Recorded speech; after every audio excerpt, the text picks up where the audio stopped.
अस्सलामुअलैकुम दोस्तों, कैसे हो आप सब। मैं आप सबको यूट्यूब चैनल इंग्लिश लिटरेचर पर वेलकम कहती हूँ। आज जो हम प्ले पढ़ने जा रहे हैं वो है द केयर टेकर, जो कि होराल्ड पिंटर ने लिखा है।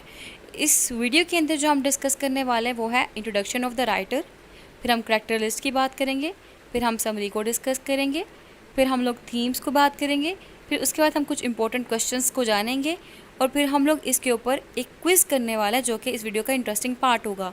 तो स्टार्ट से लेके एंड तक वीडियो लाजमी देखिएगा, क्योंकि इसको हम लोग ईच एंड एवरी एस्पेक्ट के लिहाज से कवर करने वाले हैं और इसमें आपको जो भी कन्फ्यूजन होगी प्ले के रेलेवेंट वो क्लियर हो जाएगी, क्योंकि इसके अंदर हम लोग इस प्ले को इन डिटेल हर लिहाज से अच्छे से डिस्कस करेंगे इंशाल्लाह। चलें वीडियो को स्टार्ट करते हैं। बात करते हैं हम लोग राइटर की। होराल्ड पिंटर जो है वो 10 अक्टूबर 1930 में पैदा हुए थे और 24 दिसंबर 2008 में इनकी डेथ हो गई थी। ये एक ब्रिटिश प्लेराइट भी रहे हैं, ये स्क्रीन राइटर भी थे, ये डायरेक्टर भी थे और एक्टर भी थे। इनके जो बेस्ट नोन प्लेज हैं the birthday party, the home coming and betrayal, the servant, the go between, the French lieutenants women, the trial और स्लूथ, ये इनके बेस्ट नोन प्लेज हैं। इसके अलावा साथ ही साथ जो है इन्होंने रेडियो पे, स्टेज पे, टेलीविज़न पे और फिल्म प्रोडक्शंस पे डायरेक्टेड भी किया और एक्टेड भी किया। ठीक है, ही ऑल्सो डायरेक्टेड और acted in radio, stage, television and film production of his own and others works. इन्होंने साथ ही साथ अचीव किया है international renown as one of the most complex and challenging post world war second dramatist. इनके जो pledge हैं वो अपनी लैंग्वेज की बेस पे बहुत ज़्यादा फेमस हैं, क्योंकि इन्होंने यूज़ किया अपनी राइटिंग के अंदर अंडर स्टेटमेंट्स का, स्मॉल टॉक है, रेटिसेंस है और इवन की साइलेंस दिखाई गई है, और जो साइलेंस है वो करैक्टर्स के थॉट को कन्वे कर रही है। इन्होंने 2005 के अंदर नोबेल प्राइज़ विन किया है फॉर लिटरेचर। जो पिंटर्स की राइटिंग के प्लेज हैं वो मोस्टली उनके जो प्लॉट्स हैं वो एम्बिवेलेंट हैं। इसमें जो करैक्टर्स की प्रेजेंटेशंस दिखाई गई हैं, जो एंडिंग्स दिखाई गई हैं, वो एम्बिवेलेंट दिखाई गई हुई हैं। लेकिन जितने भी इनके वर्क्स हैं हम उनको कह सकते हैं कि उसकी अपनी पावर, अपनी ओरिजिनलिटी है। हम उसकी ओरिजिनलिटी और पावर को डिनाई नहीं कर सकते। और मोस्टली इनके जितने भी प्लेज हैं वो स्टार्ट कैसे होते हैं, वो स्टीरियोटाइप रिलेशंस होते हैं, कुछ करैक्टर्स के पेयर होता है करैक्टर का, वहाँ से स्टार्ट होते हैं और इसके अंदर कोई ना कोई स्ट्रेंजर की एंट्रेंस होती है जो कि उस रिलेशन को डिस्टर्ब कर देता है। और जो ऑडियंस है वो देख सकती है कि कैसे फेयर्स, जेलसीज, हेटर्स, सेक्सुअल प्रीऑक्यूपेशंस और लोनलीनेस है ना वो इमर्ज हो रही होती है। एक बिजार येट कॉमन प्लेस जो है ना कन्वर्सेशन वहाँ से। फिर अगर हम डायलॉग की बात करें तो जो डायलॉग है वो सेंट्रल इम्पोर्टेंस रखते हैं पिंटर के प्ले के अंदर, और शायद जो इनके प्ले के अंदर ओरिजिनलिटी नज़र आती है वो शायद इनके डायलॉग्स की बेस पे ही नज़र आती है। इनके जो करैक्टर्स हैं ना उनकी कोलिक्वल लैंग्वेज है। कोलिक्वल लैंग्वेज आम लैंग्वेज, जैसे कि ओ यार तू क्या कर रहा है, ओ यार तू कहाँ था, ये जो हम फॉर्मल स्पीचेस यूज़ करते हैं ना, सॉरी इनफॉर्मल स्पीच यूज़ करते हैं ना, उसको कोलिक्वल लैंग्वेज कहते हैं, कि बड़े आराम से गुफ्तगू वाली, बातचीत वाली ज़ुबान जो होती है ना वो वाली। तो करैक्टर की जो लैंग्वेज है वो कोलिक्वल है, और इनकी जो स्पीच होती है, हेजिटेशंस होती हैं और पॉजेस जो होते हैं ना स्पीच के अंदर, वो ना सिर्फ करैक्टर की अपनी एलिनेशन को शो करती हैं और उनकी डिफ़िकल्टीज़ जो कम्युनिकेशन में उनको फेस करना पड़ती है वो शो करती हैं, बल्कि साथ ही साथ जो है ना इनकी कम्युनिकेशन बहुत से लेयर्स ऑफ मीनिंग्स भी बताती हैं। तो ये तो हो गया राइटर का स्टाइल। अगर हम थीम्स की बात करें तो जो थीम्स कॉमन है ना इनकी राइटिंग के अंदर, वो आइसोलेशन का है, कम्युनिकेशंस का है, ड्रीम्स का है, रियलिज़म का है, कॉमेडी ऑफ मेनास का है, इनर जनरेशन कॉन्फ्लिक्ट का है। और यही थीम जो है हमारा जो रिस्पेक्टिव प्ले है द केयर टेकर, उसके अंदर भी प्रेजेंट है। तो कोई पूछे केयर टेकर के थीम्स कौन से हैं तो आप इन्हीं थीम्स के नेम वहाँ पे मेंशन कर सकते हैं। चलिए अब हम अपने प्ले की तरफ आते हैं और कैरेक्टर्स की बात कर लेते हैं। जो इसके अंदर हमारे पास 3 कैरेक्टर्स जो हैं इंपॉर्टेंट हैं, डेविस, एस्टन और मिक का। सबसे पहले बात कर लेते हैं हम लोग डेविस के कैरेक्टर की। ये जो डेविस का कैरेक्टर है ना ये बेसिकली एक ट्रैम्प है, ऐसा बंदा जो कि ना बहुत ज़्यादा नॉइजी होता है, शोर क्रिएट करने वाला। ये एक जगह से दूसरी जगह ना सफ़र करता है। ये जो डेविस है ना इसकी ना कैफ़े जॉब के अंदर ना एक फ़ाइट हो जाती है। तो जब वहाँ पे कैफ़े जॉब में इसकी लड़ाई होती है ना, तो एस्टन जो होता है ना इसको अपने साथ ना रूम में ले आता है, जहाँ पे इसको केयर टेकर की पोजीशन ऑफर्ड की जाती है by both Aston and Mike. Davies जो है बहुत ज़्यादा लाउड, कॉन्फिडेंट और एरोगेंट होता है, और सिर्फ उसको खुद के ऊपर ही होता है कि मैं ही ठीक हूँ। ये एक ओल्ड मैन है, 60 ईयर्स का होगा। ये गंदे से कपड़े पहनता है और दिखता है जैसे कभी भी नहाया नहीं हुआ। इसकी जो आइडेंटिटी है प्ले के अंदर वो क्वेश्चनेबल है, क्योंकि इसके जो पेपर्स थे वो सिट कप में थे एक लंबे टाइम से, लाइक से सिट कप जो है ये एक एरिया है साउथ ईस्ट लंदन के अंदर। अब हम बात करते हैं नेक्स्ट करेक्टर की, जो कि एस्टन है। एस्टन ओल्डर ब्रदर है माइक का। एस्टन जो है बड़ा शाय, रिजर्व्ड और स्लो सा है। ये बहुत नर्वसली बात करता है और इसको अपने प्रोजेक्ट्स ख़त्म करने के अंदर ना बहुत ज़्यादा ट्रबल फेस करना पड़ता है। ये रिवील करता है कि जब ये यंगर था ना तो इसको हेलुसिनेशन का इशू हो गया था, एक साइकोलॉजिकल मसला हो गया था। फिर उसके बाद कहते हैं इसकी विल के बगैर ना, इसकी इजाज़त के बगैर इसको जो एक मेंटल फैसिलिटी दी गई और इसको इलेक्ट्रिक शॉक जो है ना उसका ट्रीटमेंट दिया गया था।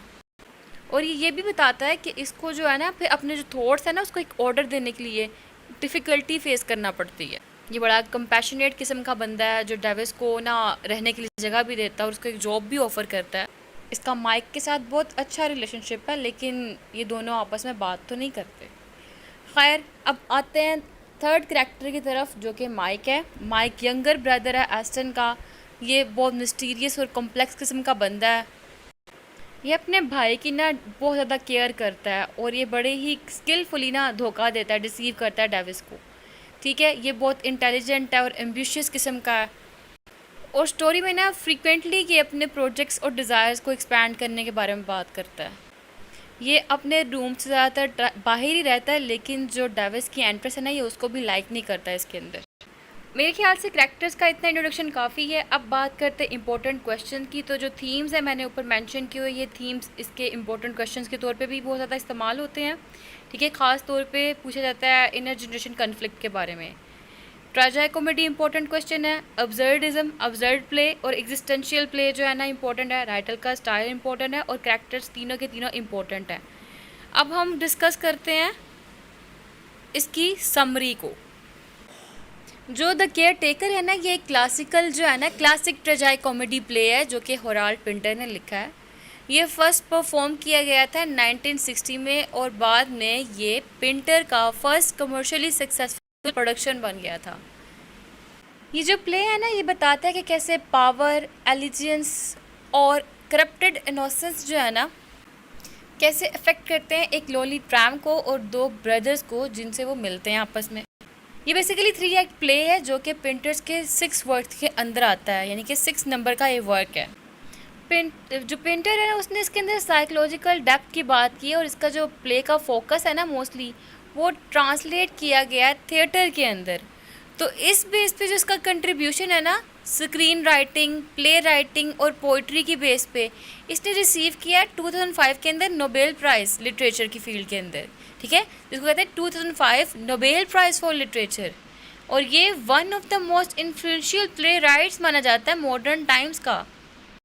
अगर हम स्टोरी की बात करें तो स्टोरी के अंदर 3 मेन कैरेक्टर्स हैं। देयर आर 3 मेन कैरेक्टर्स, जिसमें एस्टन है जो कि एक घर में रहता है और वो घर किसका, उसके भाई का है। ठीक है, और भाई का नाम माइक है। और उस घर में एस्टन और माइक के साथ एक और बंदा रहता है, एक ओल्डर मैन रहता है जो कि एक ट्रैम्प है, लिव्स एज अ ट्रैम्प। अब जो एस्टन है ना उसको एक दफ़ा ऐसा हुआ था कि उसको इलेक्ट्रिक शॉक ट्रीटमेंट मिला था, उसको लेना पड़ा था वो ट्रीटमेंट। ठीक है, जो कि उसकी विल के बगैर दिया गया था। और उसके नतीजे में क्या हुआ, उसके रिज़ल्ट में क्या हुआ, उसका जो ब्रेन था वो डैमेज हो गया और उसने इसको आइसोलेटेड छोड़ दिया था। और उसको क्या चाहिए था, ही through his life looking for companionship, and throughout the play he is very vulnerable to anyone looking to take advantage of his kind spirit। फिर स्टोरी में क्या होता है, जो माइक है on the other hand short tempered है, ambitious है। ठीक है, उसके पास कोई टाइम ही नहीं है एस्टन के लिए, उसने एस्टन को अकेला छोड़ा हुआ है। और जो माइक है वो खुद इधर उधर जा रहा है, उसके बड़े बड़े ड्रीम्स हैं, ग्रैंड ड्रीम्स हैं, लेकिन वो उन ड्रीम्स का भी इंस्टेंट रिजल्ट आता है कि फ़ौरन से नतीजा निकल आए। क्योंकि जो आपको रिवार्ड है वो तो स्लोली मिलता है, फ़ौरन तो नहीं ना मिलता। लेकिन अब ये चाहता था जो भी मिलता है इसको फ़ौरन ही मिल जाए, लेकिन ऐसा होता नहीं था, तो इसलिए करता था ये बीच में ही छोड़ देता था और कभी भी इसको इसका जो ड्रीम था पूरा नहीं कर पाया थ्रू आउट द स्टोरी। और जो डेविस था जो इनके साथ रह रहा था वो बहुत ज़्यादा एग्जैजरेट करता था, झूठ बोलता था कि वो किसी कंपनी में रह रहा है। वो इस तरह लोगों को बता कर क्या करता था, लोगों की फीलिंग्स को मैनिपुलेट कर सकता था। और जब प्ले ओपन होता है तब क्या होता है कि एस्टन जो है वो डेविस को अपने घर पे इनवाइट करता है। वो डेविस को बेसिकली एक जो है ना बार वहाँ से सेव करता है, ठीक है, और इसका ख्याल रखता है।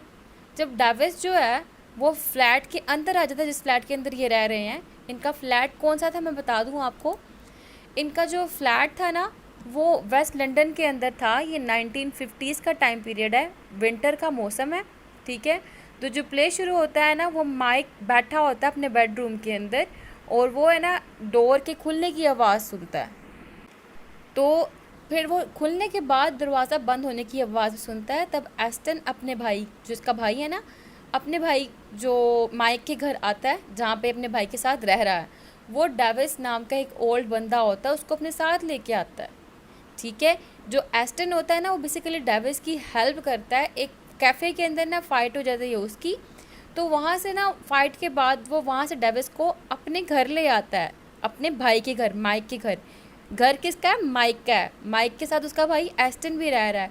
और एस्टन किसको लेके आया है? अब डेविस को वहाँ पर लेके आया है। कहाँ से लेके आया है? एक कैफ़े से लेके आया है। क्यों लेके आया? वहाँ पे फ़ाइट शुरू हो गई थी, तो उस फाइट के बाद उसकी जो और जॉब थी ना वो भी चले गई थी, तो वो यहाँ पे उसके पास ले आया, ठीक है। अब डेविस के कपड़े बड़े गंदे से थे, ठीक है, बड़ा डर्टी किस्म का बंदा था। तो एस्टन जो है उसको ऑफ़र करता है अपने क्लोथ्स, शूज़, और उसको प्लेस देता है रहने के लिए कि वहाँ पे वो उस रात रह ले। अब डेविस जो है बहुत ज़्यादा लाउड है, ठीक है, और ओपिनियंट किस्म का बंदा है, और वो हर चीज़ के बारे में कंप्लेन करता है। स्पेशली उसको नफ़रत है ब्लैक से, ठीक है। वो कितनी है रेसिज्म काइंड ऑफ बंदा जो रेसिज्म के ऊपर बिलीफ रखता है, तो वो रेसिस के अबाउट कंप्लेंट्स करता है। अब उसके कंट्रास्ट में जो एस्टन है वो बहुत रिजर्व्ड है, शाय है, ठीक है, बहुत ही नर्वसली बात करता है। जो डेविस है वो एक्सेप्ट कर लेता है एस्टन की ऑफ़र को और कहता है he will have to go down to Sitcup to get his papers which will confirm who he is. अब सिटकप जो जगह है वहाँ पे इसके पेपर्स है, वहाँ पे उसकी आइडेंटिटी मेंशन्ड है, ठीक है। अब यहाँ तक आपको प्ले का बैकग्राउंड जो है, मेन स्टोरी समझ लग गई होगी। अब उसके बाद क्या होता है next day. The next day क्या हो रहा है, जो एस्टन है वो सजेस्ट करता है डेविस को कि वो यहाँ पे फ्लैट में उनके साथ रह सकता है और वो यहाँ पे रह के इनके साथ एज अ केयर टेकर काम कर सकता है। लेकिन डेविस जो था वो इस किस्म की जो सूरत हाल थी उसका आदी नहीं था। वो पूरा का पूरा एडवांटेज जो है ना वो उठाना चाहता था इनका। और साथ ही साथ जो डेविस है वो एस्टन की जितनी भी बिलोंगिंग्स थी, जितनी भी चीज़ें थी, जितने भी वैल्यूएबल स्टफ़ था ना, सब कुछ देखता है, लेकिन वो चोरी नहीं करता। क्यों नहीं करता? ये नहीं कि वो बहुत इनोसेंट है, वो इसलिए क्योंकि माइक जो है ना वो वॉक कर रहा है थ्रू एंड थ्रू घर के अंदर, ठीक है। और इसी दौरान ना जो माइक और डेविस है ना उनकी लड़ाई भी होने लगती है। अब मैं एक और बात बताऊं कि जिस रात डेविस ने यहाँ पे स्टे किया था ना, उससे नेक्स्ट मॉर्निंग जब एस्टन ने उसको ऑफ़र दी थी ना यहाँ पे केयर टेकर की जॉब के लिए, तो उसी टाइम पे ना इसने डेविस को ये भी बताया था कि तुम बहुत ज़्यादा लाउड थे सोते हुए, बहुत शोर कर रहे थे। खैर, अब उसके बाद जब दोनों की फ़ाइट होने लगी थी तो माइक जो है ना वो डेविस से स्ट्रेंज क्वेश्चंस पूछता है रैंडम टॉपिक्स के ऊपर, और ये जो क्वेश्चन होते हैं ना बड़ा कंफ्यूज कर देते हैं ओल्डर मैन को। लेकिन जब वो स्ट्रेंज क्वेश्चनिंग कर रहा होता है ना तब रिकॉग्नाइज कर लेता है माइक कि जो डेविस है ना ये एक कनिंग पर्सन है, ये एक ट्रबल मेकर है, ठीक है, ये एक इनोसेंट नहीं है, जबकि एस्टन इसको इनोसेंट वन समझ रहा होता है। अब वो पहचान लेता है कि डेविस जो है एक ट्रबल मेकर है, एक मैनिपुलेटर है, ठीक है, और ये एक होमलेस बंदा है और ये जल्दी से यहाँ से जाने वाला नहीं है, ठीक है। तो ये सिर्फ और सिर्फ यहाँ पे आया है और आके फ्लैट के बारे में कंप्लेन कर रहा है, क्लोथ्स के बारे में कंप्लेन कर रहा है। तो वो उसको अंदाज़ा होता है कि इसने जल्दी नहीं जाना, ठीक है, there is no sign of him making this trip to Sitcup and he makes himself at home, यहाँ पे ही रहने वाला, ठीक है। अब जैसे कि डेविस जो है वो सिटकप को नहीं जाने वाला, इस तरह जो एस्टन है ना, can not finish the workshop he is building in the garden, और जो माइक है, can not catch the break he hopes will make him rich and comfortable. तो जितने भी करैक्टर हैं इनके अंदर, तीनों के तीनों वो रिकॉग्नाइज करते हैं same talent for failure in the others, और इसको कॉमन ग्राउंड फाइंड आउट करने के लिए यूज़ करते हैं। लेकिन जो एक चीज़ कॉमन थी माइक और एस्टन के अंदर, वो यही थी कि दोनों के अंदर से कॉमन ग्राउंड थे, लेकिन जो डेविस थे उसके अंदर कॉमन ग्राउंड नहीं था, यानी कि डेविस डिफरेंट था इन दोनों से। अब क्योंकि एस्टन जो था वो नहीं चाहता था कि डेविस छोड़ के जाए यहाँ से, क्योंकि एस्टन एक केयरिंग नेचर रखता था और उसको नहीं पता था कि जो ये डेविस एक मैनिपुलेटर है। तो क्या करता है एस्टन, इसको जॉब ऑफ़र कर देता है और इसको कहता है तुम जो है ना यहाँ पे रह लो, यहाँ से ना आ जाओ। अब शुरू में तो वो जॉब के लिए एग्री नहीं हो रहा होता, थोड़ा परेशान होता है, लेकिन बाद में जो है ना ये एग्री कर लेता है, ठीक है कि मैं इस जॉब के लिए तैयार हूँ, मैं यहाँ पे जॉब करूँगा। अब जो माइक है ना उसको कुछ रेफरेंसेस चाहिए होते हैं, और वो जो रेफरेंसेस चाहिए होते हैं ना वो किसके चाहिए होते हैं, वो डेविस की आइडेंटिटी के लिए चाहिए होते हैं, जिसके लिए उसको सिटकप्स जाके अपने पेपर्स लाने होंगे, जिसके अंदर इसकी आइडेंटिटी को एक्सप्लेन किया होगा। माइक कहता है कि सम पॉइंट समवेयर हम लोग को तो रेफरेंसेस चाहिए हैं, लेकिन तुम अपना जो काम है ना वो मीन टाइम से स्टार्ट कर सकते हो। और अब हर कोई अवेयर है इस चीज़ के ऊपर कि जो डेविस है अब वो उनको बॉदर नहीं करेगा गोइंग टू सिटकप, और इसकी जो प्लेस है अब फ्लैट के अंदर सीम्स टू बी गारंटेड, ठीक है, अब गारंटेड हो चुकी है उसकी प्लेस, फिक्स्ड हो चुकी हुई है। चलो अब डेविस आ गया माइक और एस्टन के साथ। माइक खुश तो नहीं है, ठीक है, लेकिन एस्टन समहाउ सही है, काइंड हार्टेड है, वो खुश है। लेकिन डेविस जो है, मैंने बताया आपको, कनिंग सा बंदा था। अब क्या हुआ, अगली सुबह हो गई, उस पे उसने जब उठा तो बैड वेदर को ना ब्लेमिंग करना शुरू कर दिया। एस्टन ना उसको बताता है कि कैसे उसको हेलुसिनेशंस हुआ करती थी जब वो बहुत ज़्यादा यंगर था, ठीक है, उसको मेंटल फैसिलिटी के लिए ना इलेक्ट्रिक शॉट दिए गए, उसका इलेक्ट्रिक शॉक ट्रीटमेंट दिया गया, हालांकि वो नहीं चाहता था कि उसको इलेक्ट्रिक शॉट्स दिए जाएं। तो कहता है ये जो है ना, ये जो शॉक्स वगैरह थे उन्होंने ये किया, मेरे जो थिंकिंग कैपेसिटी थी उसको स्लोअर कर दिया। और कहता है अब मेरी ख्वाहिश ये है कि मुझे कोई ऐसा आदमी मिल जाए जो मेरे दिमाग को दोबारा से एक्टिव कर दे, और मैं सिर्फ और सिर्फ ये करना चाहती हूँ कि मेरा जो गार्डन है मैं वहाँ पे एक जो है शेड बिल्ड कर दूँ। अब जो डेविस है वो एस्टन के दिमाग का मजाक उड़ाता है, एस्टन के लेज़ी होने का मजाक उड़ाता है, वो जो है ना एस्टन के ना मतलब उसका थ्रू एंड थ्रू अब स्टोरी के अंदर वो उसका मजाक उड़ा रहा है। तो इस चीज़ से ना माइक को बड़ा गुस्सा आता है और वो ना डेविस से कहता है कि अपनी औकात में रहो, ठीक है, स्टॉप गेटिंग अबव हिमसेल्फ। और इसके बाद स्टोरी में ऐसा होता है कि एस्टन और डेविस जो है ना आपस में एक दूसरे लड़ना शुरू कर देते हैं, अंटिल जो एस्टन और डेविस से कहता है कि अब तुम छोड़ जाओ यहाँ से, ठीक है, you have to leave now. इनकी जो फाइट होती है ये होती किस बेस पे है कि डेविस सोया होता है, अब वो सोए हुए शोर तो कर रहा होता है, नॉइज़ कर रहा होता है, तो एस्टन उठता है, उसको उठाता है, कहता है कि तुम ना सोए हुए ना, मतलब ये जो तुम नॉइज़ क्रिएट कर रहे हो इसको बंद कर दो, ठीक है। डेविस को गुस्सा आता है, वो उसका मजाक उड़ाने लग पड़ता है, उसके ट्रीटमेंट जो उसको इलेक्ट्रिक शॉक्स देते हैं उस बेस के ऊपर, ठीक है। एस्टन जो है उसको कहता है कि तुम जो है ना अब काम करना बंद करो, तुम्हें छोड़ के जाना होगा। डेविस उसके ऊपर कर्ज करता है और कहता है कि he will talk to Mike about it. अब क्या हुआ है, वो माइक का ना कहते नहीं है चमचा, वो बन गया हुआ है, क्योंकि वो हर चीज़ डेविस जो है ना माइक को कंप्लेन करता है, जितनी भी जो है ना एस्टन के अबाउट जो भी उसको कंप्लेंट्स होती हैं वो माइक को डिलीवर करता है, तो वो माइक का चमचा बन चुका हुआ है। डेविस माइक से बात करता है और आर्ग्यू करता है कि जो एस्टन है ना तुम उसको जायदाद से निकाल दो, ठीक है, तुम उसको इस जायदाद से बेदखल कर दो।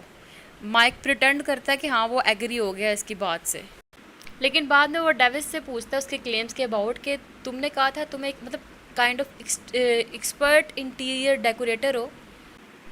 तो जो माइक है, सॉरी डेविस है, उसको इस क्लेम की समझ नहीं आती कि मैं एक्सपर्ट इंटीरियर डेकोरेटर, तो वो इस क्लेम को कहता है कि उसको करेक्ट करने की कोशिश करता है, कहता है ऐसी बात तो नहीं है, लेकिन साथ ही वो एक पॉइंट पे जो एस्टन है उसको नटी कहता है, यानी कि मैड, एक पागल इंसान, ठीक है। जब वो कहता है ना ऐसे एस्टन को, तो ना माइक को बड़ा गुस्सा आता है इस चीज़ के ऊपर, और माइक कहता है तुम ये घर छोड़कर निकल जाओ, डेविस को कहता है, ठीक है। तो वो डेविस को ऑर्डर देता है कि तुम ये घर छोड़ दो अब, और वो डेविस को पैसा देता है, ठीक है, जो उसने सर्विसेज दी होती हैं घर वालों को, और वो देकर घर से निकाल देता है। क्या किया उसने? अपने भाई की साइड ली, ठीक है। एस्टन एंटर होता है और जो दोनों ब्रदर होते हैं ना वो फेंटली स्माइलिंग कर रहे होते हैं। माइक छोड़ जाता है और जो डेविस होता है वो फिर से जो एस्टन को इमोशनली मतलब रिक्वेस्ट करना वो कोशिश करता है कि उसको दोबारा रख लिया जाए यहाँ पे। और वो बड़ा वादा करता है कि अब मैं बहुत बेहतर होके तुम्हारे साथ रहूँगा, मैं अच्छा बन के रहूँगा, मैं तंग नहीं करूँगा।